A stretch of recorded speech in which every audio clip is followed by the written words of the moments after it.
En ce qui concerne les réalisations et ce qu'on pourrait appeler les résultats les plus importants engrangés depuis 2023, je voudrais aller par section.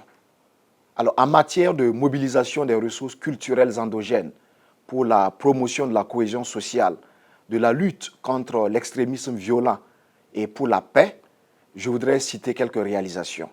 L'institutionnalisation du mois du patrimoine burkinabé, célébré chaque année du 18 avril au 18 mai, avec à la clé la journée des coutumes et traditions que nous avons instituée chaque année le 15 mai.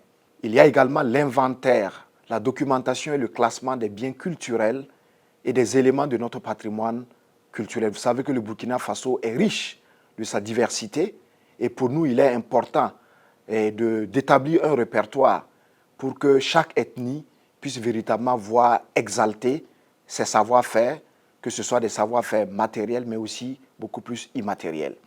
Je voudrais également citer l'élaboration en cours du répertoire des patronymes burkinabés. Alors, il y a également les trésors humains vivants, dont la première liste a été établie et publiée. Nous avons travaillé durant donc, ces 3 années à mettre en exergue le potentiel, valoriser leur savoir-faire, de telle sorte que cela puisse profiter aux communautés. Au niveau de notre département, nous avons lancé les programmes de la RTB 3, exclusivement dédiés aux langues nationales.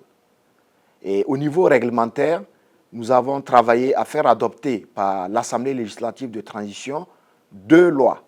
La première a porté sur le statut de l'artiste. Et nous avons également défini les conditions dans lesquelles les artistes peuvent s'exprimer, mais aussi créer un cadre juridique favorable à l'épanouissement de ces artistes-là. Enfin, nous avons travaillé en collaboration avec l'Assemblée législative de transition à faire adopter la loi sur le cinéma, l'audiovisuel et l'image animée. Nous avons déjà, dès la première année, mis en place un dispositif qui a permis de lutter efficacement contre la désinformation. Nous avons également initié plusieurs sessions de formation à l'endroit des journalistes et des responsables de médias pour leur faire comprendre tout l'enjeu et la nécessité de s'engager auprès des responsables, des plus hautes autorités de notre pays, mais aussi des forces de défense et de sécurité. Le concours Prix Galien et les universités africaines de la communication de Ouagadougou, UACO, ces événementiels se sont régulièrement tenus. Et d'ailleurs, cette année, nous nous apprêtons au mois d'octobre à accueillir l'édition prochaine donc, des UACO. De concert avec les directions de la communication et des relations presse des différents départements ministériels, nous avons mis en place un dispositif qui nous permet régulièrement de nous rencontrer, de débriefer sur les enjeux, mais aussi de prendre en charge les orientations des plus hautes autorités. J'ai nommé le chef de l'État, mais aussi le chef du gouvernement. L'une des réformes majeures à ce niveau, c'est l'érection de l'Agence d'information du Burkina, l'AIB, en établissement public de l'État. Nous avons travaillé également à conduire à son aboutissement le processus d'inscription de la Cour royale de Tiébélé sur la liste du patrimoine mondial de l'UNESCO. Les ruines de l'Orépénie ont déjà été inscrites également sur cette liste mondiale du patrimoine de l'UNESCO.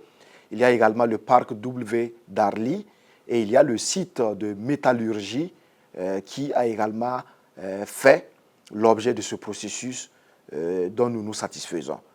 Alors au niveau du mémorial Thomas Sankara, nous avons cette année, le 17 mai dernier bien sûr, procédé à l'inauguration de la première infrastructure majeure qui a été réalisée en ces lieux. L'adoption de la loi organique du Conseil supérieur de la communication qui a permis de mettre en selle une nouvelle institution, un Conseil supérieur de la communication, dorénavant au diapason donc, de la vision du chef de l'État, la vision du gouvernement. En plus de la loi organique du CSE, nous avons élaboré un projet de loi portant code de la presse. La poursuite des travaux de construction du siège de la RTB. Il y a également la pose de la première pierre et le début des travaux de construction du siège de l'Institut supérieur des techniques de l'information et de la communication, donc le siège de l'ISTIC. Nous avons obtenu l'adoption par le Conseil des ministres, le projet de construction d'une grande salle d'exposition qui sera érigé au sein du musée national et qui permettra d'augmenter sa capacité et de pouvoir intégrer bien d'autres ressources ethnoculturelles, bien d'autres ressources archéologiques qui pourront alimenter notre musée national. Dans la lutte contre l'extrémisme violent, les discours de haine et de radicalisation, à ce niveau, nous avons mis l'accent sur la formation des acteurs, que ce soit les journalistes, que ce soit les responsables de médias, mais aussi les influenceurs et les créateurs de contenu. La réforme au niveau de l'Office national du tourisme, l'ONTB, qui aujourd'hui est devenu l'agence face au tourisme. Il y a également le prix national de l'entrepreneur touristique qui a été institué depuis 2023.